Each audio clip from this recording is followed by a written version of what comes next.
भारतीय संविधान हे आपल्या देशाचे सर्वोच्च कायदे सुप्रीमला ठरविणारे व देशाच्या प्रशासनाला योग्य दिशा देणारे एक अत्यंत महत्त्वाचे दस्तावेज आहे।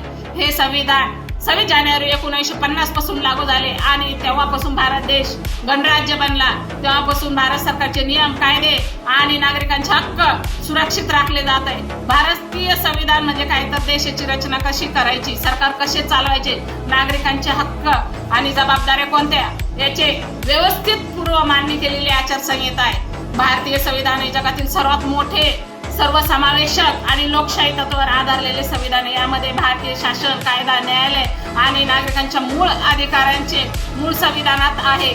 संविधानापेक्षा कोणताच कायदा मोठा नाही।